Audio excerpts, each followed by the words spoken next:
Trek.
Hello.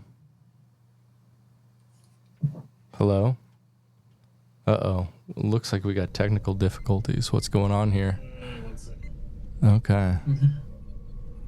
Well, welcome to Soy Trek. My name is Comrade Britt, and I'm joined by my co-host, Pat, here. Pat is walking around now. I think his headphones might have run out of juice.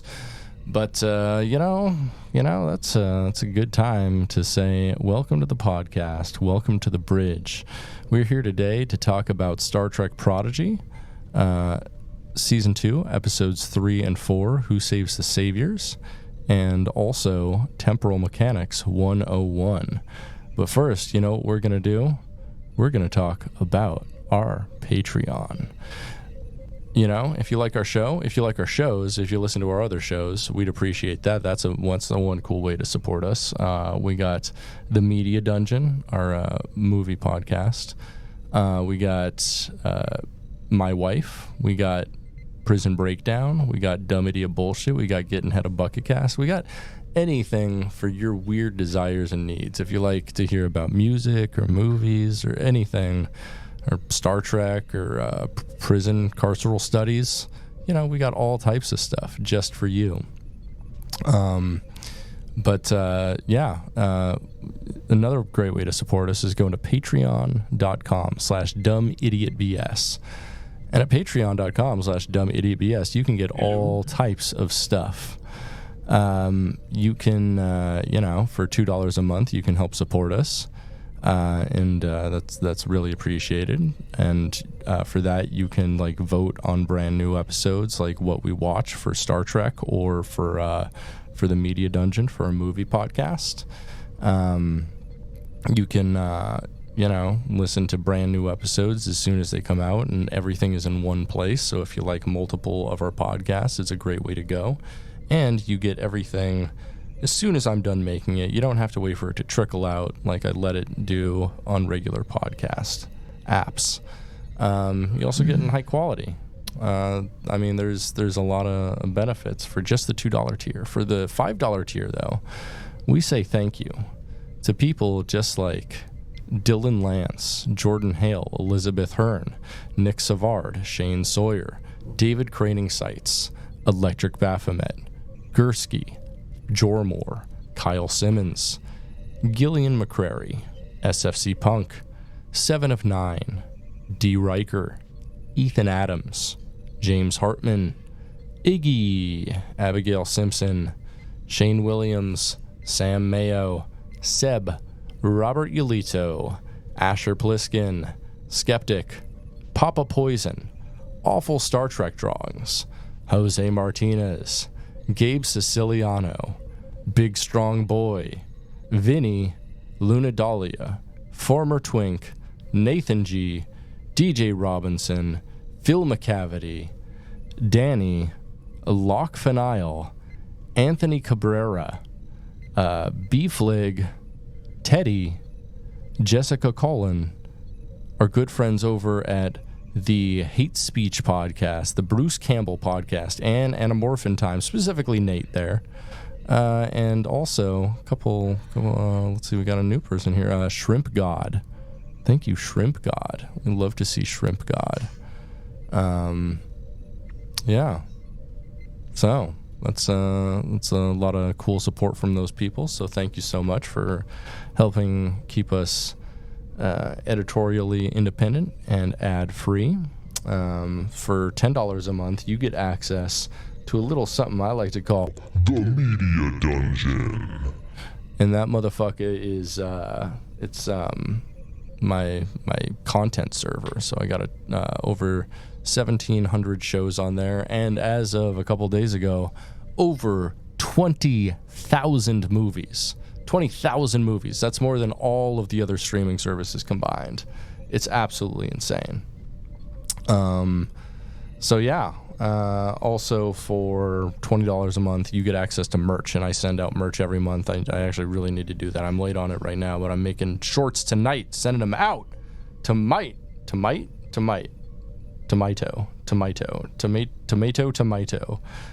potato. Let's call the whole thing off. So let's see what else we got. That's it. That's all of our tiers. It's all of our blood, sweat, and tears. So once again, that's patreon.com/dumbidiotbs, patreon.com/dumbidiotbs. We really appreciate your support for everyone who helps support us. So thank you. And yeah, that's the Patreon stuff. So, hells yeah. How have you been, Pat? What's up? What's new? What's going on? Living the dream. Mm-hmm.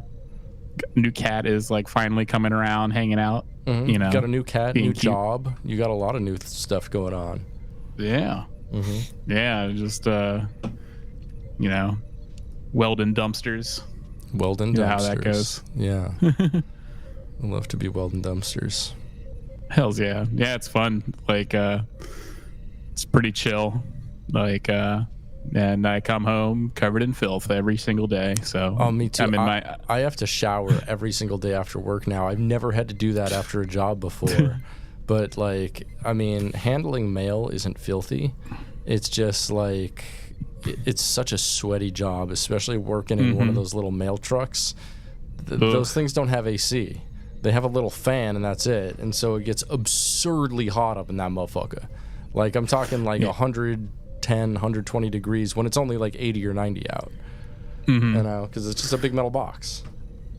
So you're telling people do not mail chocolate, babies, no ice, like nothing that will melt inside of these inside of the mail trucks. No, like especially like I've gotten like a bunch of packages that say like refrigerate immediately after opening and shit like that. I'm like, man, why are you sending that shit through the regular mail? Like, you need to be sending that shit through like express mail or like something where they can like handle it very quickly, because like especially if you send that shit on like a Friday or a Saturday or something, sometimes it's not going to get there till Monday or Tuesday. Like if it needs to be refrigerated immediately, and it's also going to be in a mail truck for like half the day in 100-degree heat, like you just can't do that. Oh, see, that's just like, it's a new form of slow cooking. You get like a turkey mailed to you, like a whole turkey. Oh yeah, sous vide in package, baby. Yeah, just being in like 110-degree mail truck for like 5 days, it comes to you perfectly cooked, falling off the bone. Yeah, this is just so juicy, so juicy. It's been kept a constant 114 degrees, the perfect temperature for turkey. You open up and it's just filled with maggots. It's just like, oh, delicious. Oh, more protein. As the French eat it. As the French do love their fucking weird shit with bugs, huh? Yeah. Well, I guess that's the Italians that have like the maggot cheese. That's illegal. Cheese. Yeah, that's so gross. Yeah. I watched a thing on that. That was so disgusting. It showed the maggots actually jumping between cheeses and stuff. Oh no! And you have to like each bite you have to chase it with some wine to kill the maggots inside the cheese, because because like if you don't, like the maggots will still be alive in you. So it's just like the maggots are all going throughout the cheese, and that's what gives it its like unique texture and flavor. It's just like that bugs are just crawling all through it. Oh, gross. Man, I don't. My brother asked me if I want to go to Italy next September, so yeah, maybe I'll go. And you should be like, I'm more like shittily. Got him. More like shittily. Yeah. Eat your maggot cheese. Or you should be like, why would I go to Italy when I could go to Round Table Pizza? Checkmate, dumbass. Why would I go to Italy when I could eat out of a dumpster? Why go to Italy when I could go get in a fight in New Jersey with somebody? Like, exactly. Come on. I mean, I'm saying this, and like apparently there's a big like Italian mob scene here in Providence, so maybe I should There's a really good series called Crime Town, I think, the podcast. I think the first season's all on Rhode Island, and it's really good. Oh, interesting. Highly recommended. Yeah. Nice little corrupt city I live in. Yeah. Fucking they fucking rail you with those license plates, huh? Yeah, God, I hate it. But yeah, it's just like the weird, like, I don't know. I feel like everything's mob connected. I mean, I'm basically working with like the waste disposal. You know, that's historically always been mob connected. True. So speaking of waste disposal, I gave myself an enema yesterday. Oh, how'd that go? It was great. It was great. Definitely got some stuff out of there that I didn't know was in there. It's nice. It's interesting though. So something I didn't know is you're supposed to like have kind of like low water pressure and let yourself like kind of fill up slowly with water, and then like expel it all, right? So I'm in the shower there, and I've got like there's like great water pressure here. It is. Oh, is there like did you get like that enema connection for your shower? Yeah, I did. I got the shower attachment. I mean, you've been in the shower here, I assume. You've stayed here, so I hope you use the shower. I use the other one. Oh yeah, it's still got good natural water pressure here, and so. I didn't know if you were like, you saw the enema attachment. Oh no, in that shower. Definitely no. And so this is the first time I just got it because I was just like, you know what? I bet I have some poop in me, like some poop that like some impacted poop or some shit, like some unresolved stuff. You know, and I'm like, I think it'd be good to like clean myself out with you know, give myself an enema. And so like I hooked this thing up. I didn't know you were supposed to have like a low pressure, and so this thing is just like bursting out the sides, like just water like everywhere. And I'm like, damn, I'm gonna stick this up my ass, I guess. And so you know, I lube up the ass a bit with some coconut oil and just stick it up there, and I can feel like my intestines just filling with water immediately, just so quickly. And it's like this really weird, uncomfortable feeling like you really motherfucking gotta poop is the best way I can explain it. And it's like immediate, like, damn, I gotta shit. It's like the feeling like when you're gonna shit your pants, like that feeling. I've been there. Yeah. And so I'm like, whoa, what the fuck? And I just take it out and just like, boom, Brown Town, just like tons of shit just like falling out of my ass. I'm just like farting shit in the shower, and like some of it's like not immediately going down the drain, much to my chagrin. It's just like, you know, like a big chunk there that I gotta like squash down with the head of the enema thing, and then that's like all brown and stuff, and I'm like, that's gross.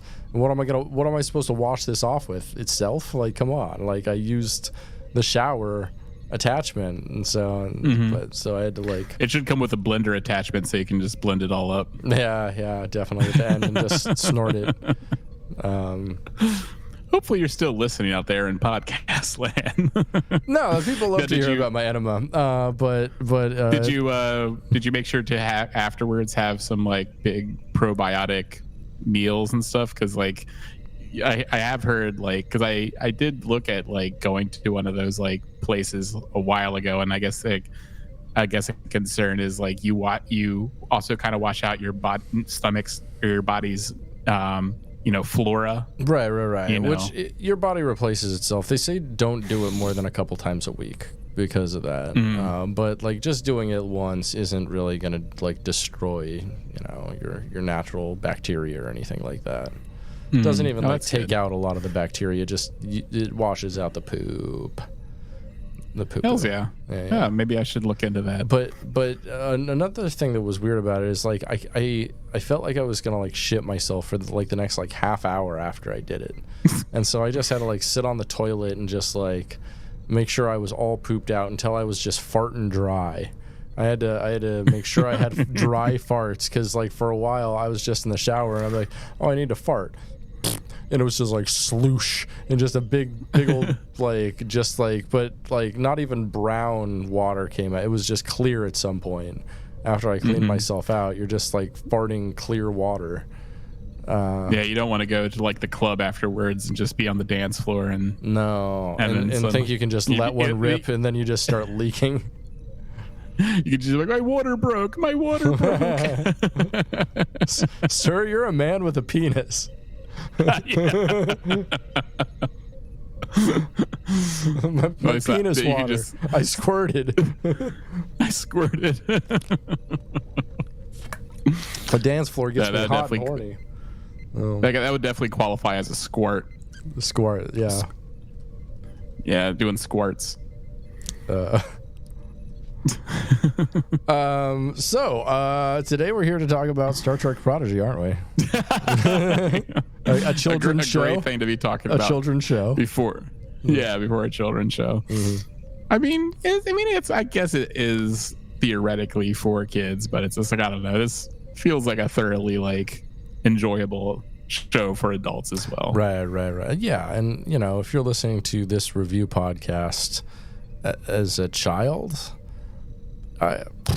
I'm calling Child Protective Services on your parents. We're calling your Please give us your the number of your parents. Mm-hmm. We'll call them so they can yell at you, because you shouldn't be listening to this. You should be like 18 and over. You should not be listening to About My Enemas if you're like 13 years old.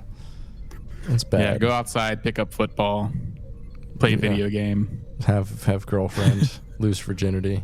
Have girlfriend.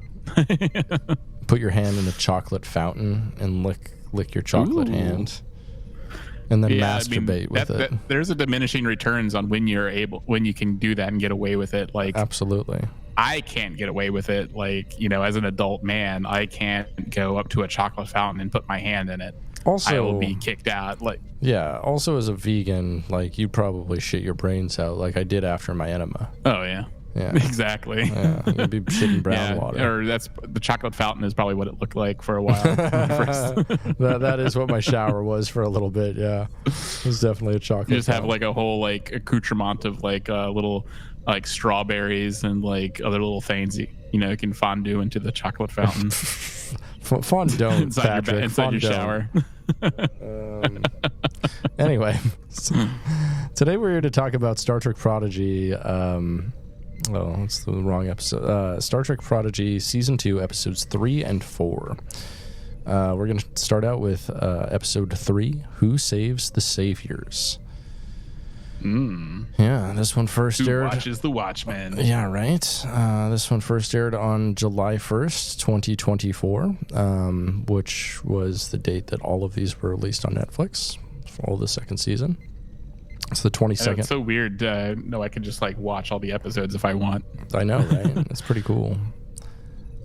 It was the 22nd episode produced and released in Prodigy, and the 921st episode released overall in Star Trek.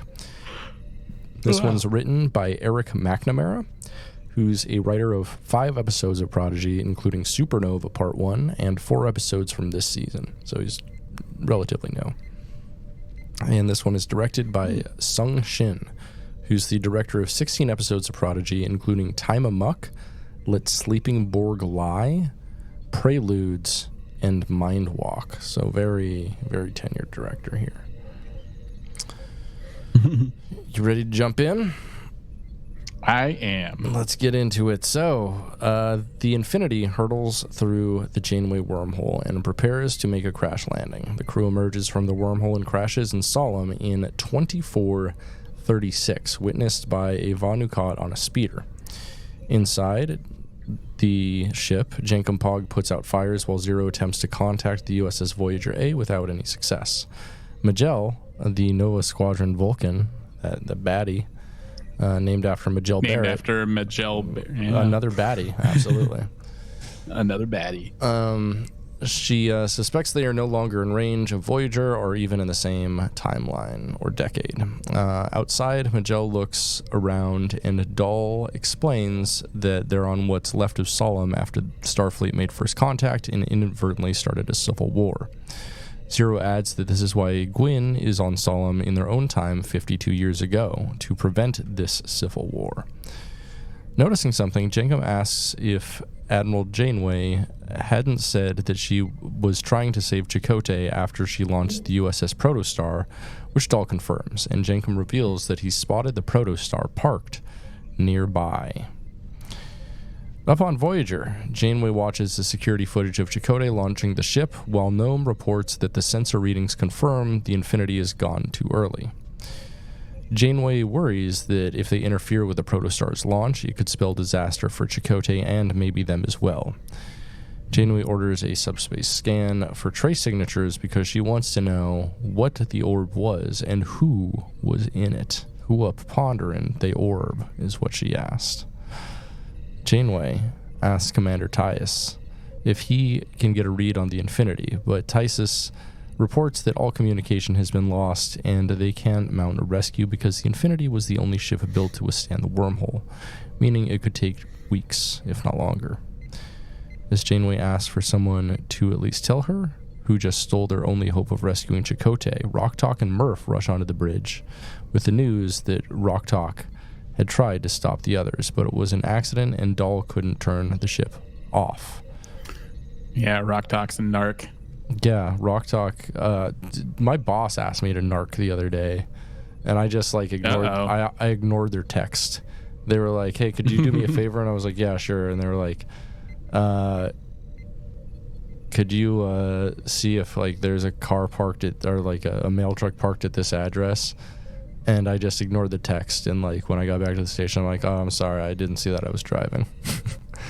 Perfectly good excuse. Perfectly good excuse, I was driving. I'm not supposed to be texting and driving, supervisor. Yeah, that could have been a test in itself to see if you were on your phone. You'd be like, oh, of course I wouldn't do that. That's against company policy to be on your phone while driving. So I wasn't going to narc on myself or anybody else. Fuck that shit. Exactly. Like, you passed. Hell yeah. Janeway orders Tysus to give her some options, noticing that until then, they're at the kid's mercy. As Zero and Jankum work on repairs to the ship, Dahl and Majel argue over rescuing Chakotay. Zero warns Dahl that they can't save Chakotay until after he launches the Protostar, or there could be substantial consequences. Jankum and Majel explain that if the ship isn't empty when it hurtles through the wormhole, then the Protostar never goes to Tars Lamora, and Gwyn is never born. So that's a big timeline alter right there. You can't be altering the timeline in ways that make people not born or born, unless you're Marty McFly, and then you got to play the guitar good enough so your dad comes in your mom. I'd love to see it. I hope we do get that. I mean, that has to be covered in Temporal Mechanics 101, right? Right. That's a chapter that they skipped in here. I'm sure they'll show it later in the season. So, Dahl agrees to wait until after Chakotay sends the Protostar through the wormhole to save him. Zero's readings show that the Protostar will be set to launch in approximately 4 hours, so Majel orders the group to set a timer on their tricorders and removes everyone's comm badges and has them remove their uniforms, as they aren't from this time or place, and Starfleet's temporal displacement policy states that if they're spotted, then the people who find them can't know who or why they're there. Vanukat guards arrive and quickly apprehend the group. I mean, they're still fucking with shit, They're outsiders on a planet who's never seen them before. So yeah, this is gonna inevitably change the politics and the worldview of so many people on the planet. Yeah, and guess what? Not only Chakotay, it's Chakotay is not the only one who did an awful first contact. It's just let's make it exponentially worse. Yeah, the worst first contact Chakotay ever did is his kiss with 7 of 9. Yeah. Ugh.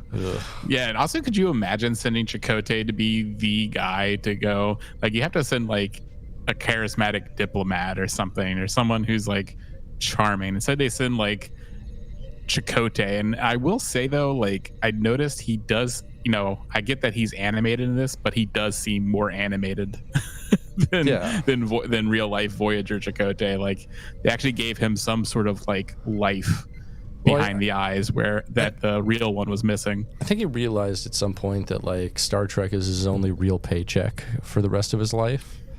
And so, like, while he was on the show, he thought, I think, that he was above it. And he was like, I was an eating Raoul. Like, yeah, he's kind of just like, well, I need real acting. And they're like, we're not giving you anything. Yeah, I mean, I do feel like a lot of actors do, they kind of have that sort of, prejudice against sort of like sci-fi type series or something that is like mostly just like nerd shit that's not important or anything. But they tried to give him some actual real storylines, with some meat on it. And he's just like kind of just like slept his way through it. So it's like it's a dumb thing for like actors to like overlook that though, because like I mean there's so many actors that haven't had a role in years but have like continued to survive and thrive like just on like the convention circuit and shit like that, I think Star Trek's probably the only thing keeping Patrick Stewart alive at this point. It's probably how he gets his health insurance. He's probably pulling a fucking Leonard Nimoy here and like just that's why he's like, I need a Picard movie where I'm really scary, He's like pushing for that, and he's just like looking at his medical bills, like I really need this Picard movie. Yeah, but he needs it for like all the fucking testosterone they're pumping into him, so he can continue to do this. It's like come on, man. It's like one hand washes the other. Just retire and be old. Come on. I want roided up. Old Patrick Stewart, just like they got him on a regimen of like steroids and HGH, and then like he's in the new movie and he's just like completely yoked. That would be so sick. It's like unnecessary, bizarrely yoked for being like an 80-year-old man. We'd all watch that. So so he's looking like the Mirror Universe Picard from the comics when he's just fucking ripped and he's just shredded. So good. Or they just like implant a whole bunch of like silicone muscles into him. That'd be fantastic. I would love to see that. I just wanted to just be really bizarre. That'd be cool if he had like fake abs like the Liver King. Yeah, we showed like those fake abs and stuff. They're totally possible. Like give us like or like like what they do in some other countries like in Russia and stuff, where they just like inject oil into their biceps. I was going to talk about that too a little bit. Yeah, that'd be cool as hell. Riker would just be putting that straight into his dick though. Like, so does this work on all soft tissue? Like, what did Riker know? His dick just looks like a third ball because it just gets really spherical.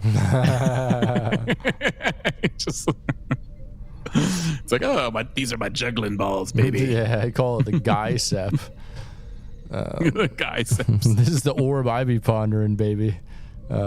So on Present Day Solemn, Essentia tells the council that they must find the girl because Gwyn may look Vol-Nukat, but she's their enemy and a puppet to foreign masters.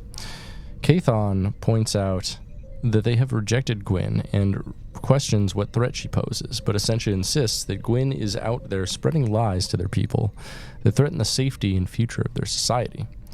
Borum on the council agrees that Essentia is right, that poisonous rhetoric is taking root, and Iltheron, Gwen's father, is missing from his observatory.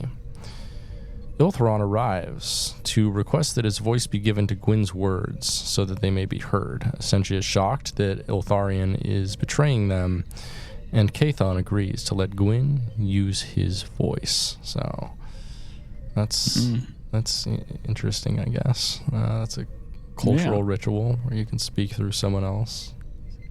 I always like in movies and shows and stuff when they're like, oh, they got to do this ritual that hasn't been done in 1,000,000 years or 1,000 years or whatever. And it's just like, and everyone's like, well, we got to uphold this. It's like, does that even really like is there any sort of like modern day equivalent to that? There absolutely is. There's nothing in the rules that say a dog can't play basketball. Yeah. We got these ancient basketball rules. Let's see here. Nope, nothing about a dog. You know, it's funny, like in those movies, it's like they don't like the other teams don't try to like also bend the rules, because then like, well, who's to say then also a giraffe can't play basketball? Yeah, right. And, or like an elephant. Like, yeah, and there's just like one guy riding an elephant just stomping on all the other players. They're staying out of the elephant's way. It's just crushing through the court. Like, yeah, the giraffe's just landing 3-point shots just by like dunking it with its from ain't nothing in the rules. It line. says 2 players can't ride on a lion holding spears. Yeah, exactly. There ain't nothing that says the other team can't use a cannon or a submachine gun. It's like, yeah, there's lots of things that aren't in the rules. And nothing in the rules that say you can't kidnap the entire team and their families before the game and summarily execute them in an empty field. Not in basketball, at least. That sounds like a football rule to me. Like Air Bud's going to dunk the ball, and the guy just pulls out a shotgun and pumps. He's like, sorry, old yeller. Ain't nothing that says a shotgun can't play basketball. That's a good point. So Gwen tells the council that she spoke the truth of a peaceful universe, one that is full worlds that she could call her home, but Solemn is the home that Gwen chooses. Borum states that Gwen is not from Solemn and does not know of their ways, so how could they let an outsider determine their future? Great point. Iltheron steps forward to claim Gwen as his daughter, the two combining their heirlooms together as proof, which is a weird thing to do because I feel like those are kind of like sexual. Yeah. It feels kind of gross. See, she is my daughter. We have sex. Wait, what? See, we touch tips. See? It's a proof of familiarity and family.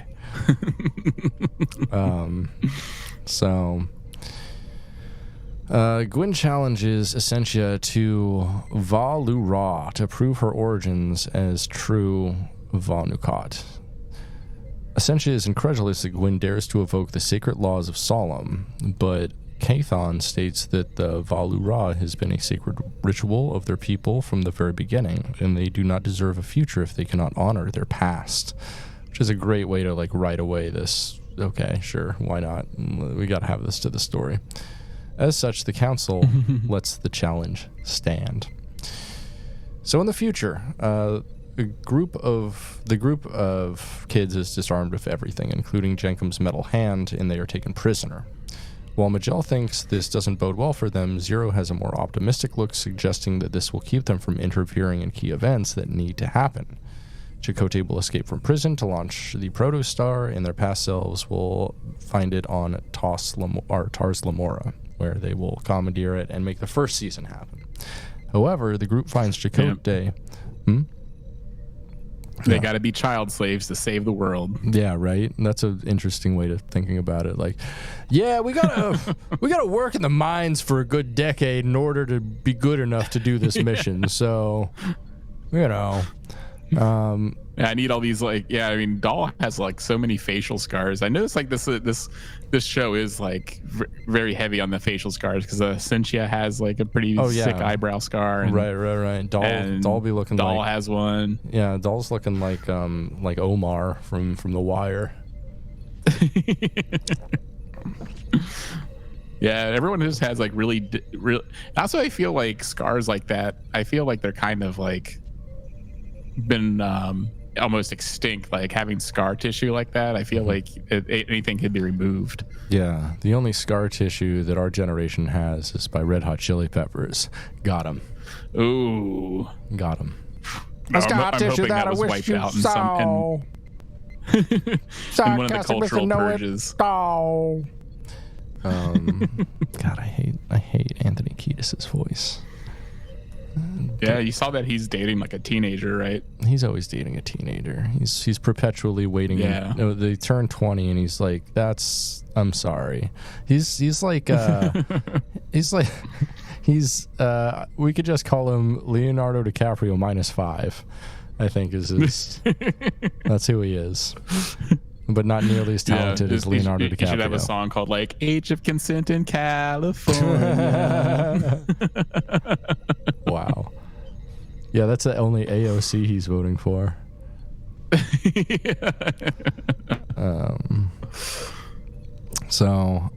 However, being in prison, the group finds Chakotay and Adriku, a Birdman, the only surviving members of the Protostar's original crew, locked up in a force-field prison that they're also put into.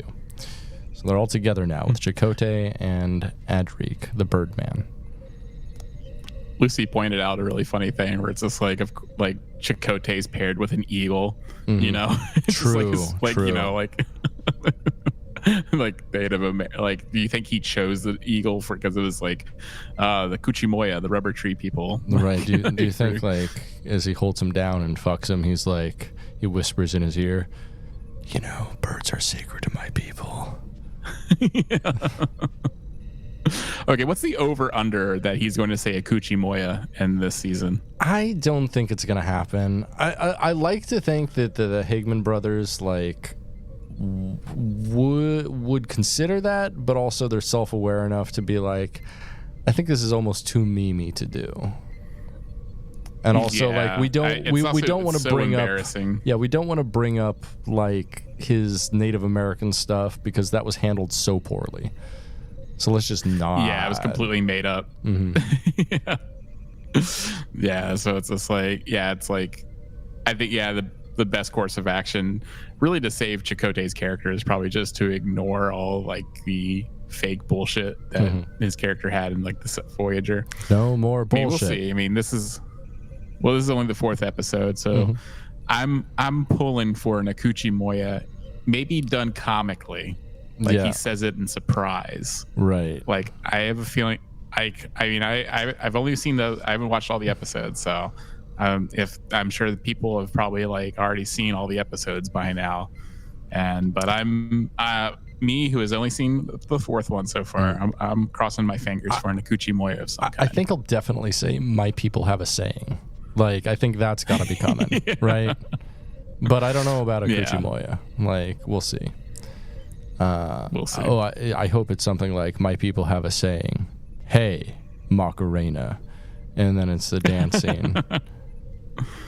Yeah, I've noticed they've been doing like lots of like I'm a doctor, not a jokes. Yeah, and I'm not sure. I think didn't he only say that once in Voyager, or maybe not? Maybe. I don't know if he did or not. Man, that wasn't really a can't remember. Thing. You know, it was like a misquote from Scotty from McCoy in the first place. Yeah, like he didn't really ever say that much. And Robert Picardo said it twice so far this season. Interesting. At least the episode 4, so there could be more. Who knows? We'll see. So, back to the episode. Chakotay and Adrik approach the group of kids, and Chakotay questions how they got there since they've seen no one but the Vanu-Kat for months now. Zero lies that they're galactic raiders who were just minding their own business when the Vanu-Kat commandeered their ship. Adrik tells Jankum that there's no way out, and they've already tried, so Dahl less than subtly asks if the two aren't going to try to escape today. Adrik admits that he thought it to be a trap, but Vanu-Kat are smarter than that. Dahl points out that Chakotay is supposed to be escaping, while Adrik argues with Chakotay over whether or not to reveal something, citing the fact that they're all in the same boat, they can't leave the kids behind, and sometimes you just need to make a leap of faith, he says. Chakotay introduces himself and Adrik and asks if the kids can keep a secret. And he bends over to Dahl and goes, Akuchimaya. Kuchimoya. And Dahl's like, what does that mean? He's like, I have no fucking clue. It's just a thing. It's just a thing I say to make people think I'm Native American. It's fucking crazy, dude. Everyone eats that shit up. I was kind of wondering about this interaction because, like, they pretend they don't know what Starfleet is, like the kids. Yeah. But I mean, I know that Majel like put a did the Star Trek 4 thing, put a thing around her ears, just so she couldn't be known as a Vulcan. But I mean, the Tellarites, like Jankum is a pet Tellarite, and they're one of the founding races of the Federation. That's true. One of the original founding species. So I was like, well, does he wouldn't he question why a Tellarite doesn't know what Starfleet is, even if I guess this is technically 52 years in the future. Right. So a lot of things could have changed, and this is like in a different sector things too. Could have changed. Like we don't. This is definitely isn't in the Alpha Quadrant, so it's like I don't know. He doesn't know much what's going on here. Yeah. So the two reveal that Adric was able to hide a damaged tricorder before their capture, but they're not rigged to disable the force field. The Starfleet officers have been using the tricorder to send distress signals into the anomaly in hopes that they'll get to Starfleet. The Protostar has a weapon on board that threatens the entire Federation if they can't stop it, which is Season 1. The group is confused as Chakotay and Adric are supposed to be escaping and launching the ship in an hour, and there's no sign that they're ready to make a jailbreak. Zero has an epiphany and suggests that perhaps they break the Starfleet officers out. And this has always been a temporal causality loop. It's temporal mechanics 101, baby. Majel notes that it's possible, listing the Bell riots in the Cochrane warp test as previous examples of temporal causality loops involving Starfleet personnel, and I really love this little fan service here. Yeah. Dahl states that if they really are the ones who are supposed to start this jailbreak, then they've got to figure it out fast. On present-day Solemn, the Vanukat prepare for the Valura between Gwen and Essentia, with Borum telling Gwen that it is for her to discover the nature of the test. The two leave their heirlooms behind on the surface and board a platform which descends into a cavern with orange particles and very Egyptian wall art depicting the planet's history. Gwen senses that this place is the source of the Vanukat's heirlooms, and the orange particles condense into new heirlooms into Essentia's hand. So it's like, it's magical material. The two do battle with the heirlooms that form out of the particles around them, with Essentia warning Gwen that she only delays the inevitable, which is the Civil War, her getting fucked up, a whole bunch of bad shit. Also, what was with the Egyptian hieroglyphs on the walls of this place? That was like the visual history of the people. Of her people. Yeah, but they were definitely done in the style of Egyptian stuff. So do you think they're going to do like an Ancient Aliens type thing with them? That'd be interesting. Are they? Oh no, they're going to do a Stargate. Egyptians. They're going to do a Stargate SG-1 with this shit. It's going to be Ra did this shit. Yeah. Fucking it's Ra. Ra did the Vanukat. Yeah, because it's like wondering, like, what are they trying to say with these like Egyptian hieroglyphs? Are they just like, making a connection to ancient Egyptians? Or is it just like it just happens to look like ancient Egyptians? I think it just happens to look like it. Like there's only so many cultures you can steal from, right? Yeah, I guess so. Yeah. And they're like a desert planet. You know what? We put all of our work into in designing these heirloom things. Like it's like yes, we need ancient Valum, or what are these people are called? Like we need how about we just do Egyptian stuff? Yeah. So. In the future, imprisoned, Jankum fiddles with a tricorder. Chakotay asks what Dahl is if Jankum is the engineer, and Dahl identifies himself as the captain. And Majel denies this, stating that Dahl fantasizes about being a captain. But I mean, he fucking saved the universe in Season 1. Like, he piloted, he was the captain of the Protostar. Like, come on. Like, you can't demote his accomplishments, you dick. Not cool. Yeah. Not cool. So Jankum continues his work as Adric objects that they had already told him that he can't disable the force field, but Jankum disagrees. Jankum uses the tricorder to remotely take control of his mechanical hand, which was left on a table outside in the control room by the guards. Chakotay directs Jankum to the red panel that disables the force field. A watcher spots the hand. We all know what he's doing with that thing. Oh, you have no. Like, He's doing the Stranger hard style, baby. He's going full force on that thing. He's turning all the grip strength up and nearly like smashing his dick out of existence. Like, yeah, that's why I'm surprised he even leaves his room. It's just like, yeah, he's just like, all right, like, what are you doing in there? Playing with my hand? Like, okay, wait, playing with his hand? Yeah. It's got, uses 3 fingers to jerk me off, and then uses the pinky in my asshole. Playing with my hand. What do you think? What do you think? That's what Jenkum Park does on his free time. I guess he naturally is in shocker mode all the time. He has 3 fingers. Yeah, he is 100%. Yeah. So, a watcher spots the hand and chases it, but Jenkum is able to dodge the watcher's attacks and hit the button to turn off the force field. This was a really fun scene that could only really worked in Trek in animation. And, with a lot of this stuff, it's very just like animation based, and I really appreciate it. Reclaiming his hand, Jenkum tears the watcher apart. Guard catches the group, but Majel knocks him out with a Vulcan nerve pinch. Dahl confirms with Zero that they only need to get Chakotay and Adric to the Protostar so they can launch it.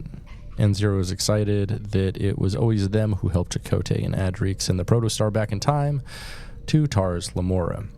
Zero comments that there's a certain assurance in knowing that what will possibly happen already did happen in the past and in the future. Majel points out that this isn't over yet, and Jenkum makes a racist bird joke about flying the coop that obviously pisses off Ardik. Yeah, Jenkum, he can't resist. He can't resist those racist jokes. Yeah. Also, it's like I know he's trying to be nice, but isn't it established like in Tellarite culture? It's like it's like a sign of affection to be rude to each other. Yeah, I think so. Yeah. They're brash peoples, but not these bird peoples. The bird people don't understand it. No. So back in the cavern, Gwyn and Essentia continue their battle, but Gwyn proves to be no match for Essentia. Essentia taunts Gwyn for thinking that she was strong enough to save Solemn from its fate, while Gwyn argues that Essentia is terrified of a future that hasn't happened yet. Essentia is insistent that civil war is inevitable if the Federation comes to Solemn, so she will make sure the right side wins, while Gwyn is equally insistent that their people will embrace the greater universe if Essentia doesn't poison them with fear. Summoning a number of heirlooms as spears, Essentia taunts that she will enjoy watching Gwyn die, but just like she did with Gwyn's father, which happened in the last season, the Diviner died. However, Gwyn takes control of the heirlooms and uses them to create footholds to climb out of the cavern, declaring that she doesn't have to defeat Essentia to save Solemn, just leave her behind. Which is kind of cool, very, hopeful. So over in the future, Dahl, Jenkum, Zero, Majel, Chakotay, and Ardik approach the Protostar, which is surrounded by guards.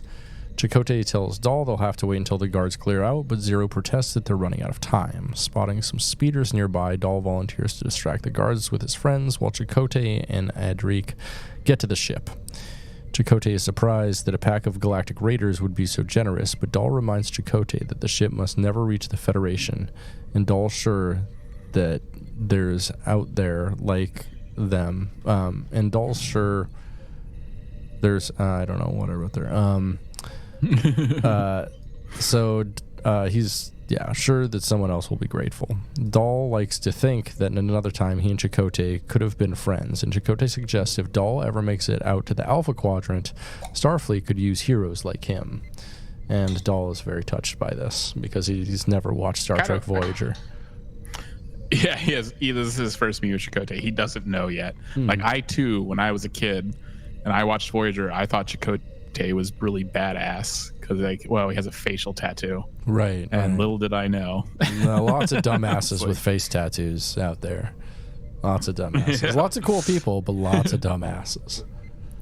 Also, how stupid is Chakotay? Because he's also he doesn't question. and I mean he kind of does, just like how generous they are, and the fact that Majel is using a tricorder, and he's like, "Where'd you get that tricorder?" And it's just like doesn't he doesn't put two and two together at any point. I mean, I guess he is kind of like off put by how they're all very young. Obviously, they wouldn't be Starfleet officers or anything, but still, it's just like. But I mean, like some of them are aliens he's never seen before. How would he know their age?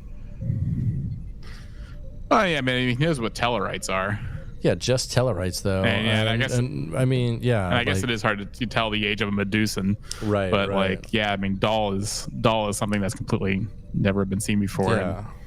But yeah, did we ever figure out Dahl's? No, yeah, we did figure out Dahl's origin. He's like a combination of like a ton of different other races or whatever, right? Yeah. He's for what nefarious purpose? The ultimate mixed kid, and he's kind of got the haircut too. Yeah, he's got a pretty nice haircut. Yeah. So checking her tricorder, Majel warns the group that Chakotay and Adric have to go now, and Dahl cuts off Chakotay's questions about where she got the tricorder. Riding on speeders, Dahl and the others engage with the Va-Nu-Kat. Watching the dreadnoughts guarding the ship, with Dahl and Zero shooting at it, the dreadnoughts with a disruptor and a phaser respectively, but Dahl is disarmed by a dreadnought's return rifle. Having caught the guards' attention, the group splits up to lure them away and meet back at the Infinity. Calling their tactics unconventional but effective, Chakotay leads Adric to the ship, which is now relatively unguarded. After losing the guards, Dahl and the others watch as Chakotay begins to launch the ship, only to have Adric get hit by some disruptor fire. However, Dahl reassures Jankum that Adric will be fine, as this happened last time too.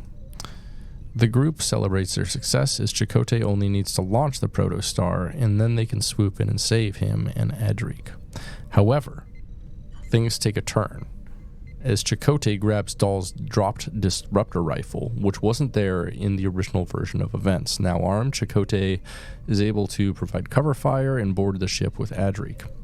Magellan Zero warned that such a thing could change history and become catastrophic due to the wormhole's instability. It was sheer chance that the protostar found its way to Tars Lamora. Now that the ship is piloted, the destination could very well change. On board, Chakotay disables the autopilot, has the computer remodulate the temporal shielding, and orders Adric to set course out. The protostar with Chakotay and Adric on board launches and flies into the wormhole. On the Infinity, the computer displays chronotron emissions and tachyon irregularities unlike anything Majel has ever seen. She says the timeline has been disrupted. Wherever the protostar went, it did not go to Tars Lamora. Dahl instantly realizes that Gwyn is in danger because of this. In the present, as Gwyn and Essentia climb out of the cavern, Gwyn suddenly begins phasing in and out of existence. Essentia taunts that Gwyn should have passed up on the chance to kill her, or should not have passed up on the chance to kill her enemy, and she doesn't make such mistakes. Essentia launches more heirloom spears at Gwyn, but Gwyn's phasing causes her to lose grip and fall back into the bottom of the cavern, confusing Essentia, who continues her climb. Gwyn is saved from dying when a large heirloom forms out of the ground and safely catches her. Emerging from the cavern, Essentia is hailed as a true Va-Nu-Kat to lead her people into the greatest future. Essentia collects both her own and Gwen's heirloom while the cavern closes in on Gwyn, leaving Iltheron devastated by the outcome and the death of his daughter. Apparently. Maybe she died. Who knows? That's what he thinks. Maybe. That's the end of the episode. What do you think? Yeah, it was good. Yeah, it was real good. I liked it a lot. Yeah, like it's hard to judge it right now because just where they're going with the story. Mm-hmm. It's like, but no, I rather enjoyed. I love my little friends. Like I love all these characters. These characters are great. I love. Yeah, and also and I think they're doing a great thing. They're definitely rehabilitating Chakotay, making him like a tolerable character. I guess so. That's fair. What character in the show do you identify most with? Probably Jinkum, obviously. Yeah. I was gonna say if it's anyone but Jenkin Pog, come on, like that dude might as well be fixing dumpsters. Exactly. Right. Yeah, he's definitely one of my favorite engineers. You know, he's funny. He's a great comic relief. He's brash, but like he's got a heart of gold. That guy. We love Jenkin Pog. Like at his core, he's like a great character, really fun. Yeah. Yeah. How about you? How about yourself? Who do I identify with most? Yeah.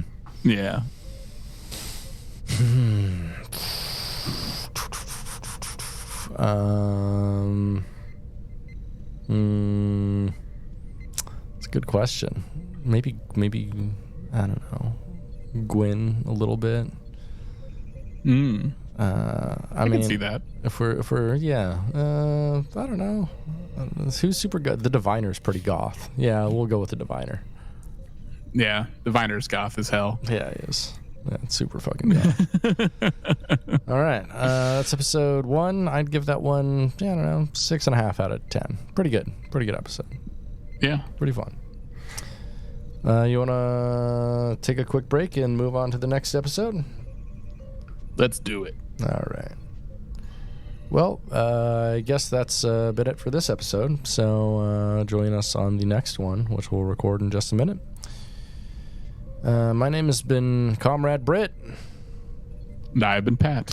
If you liked our show, please like, rate, and subscribe wherever you get podcasts.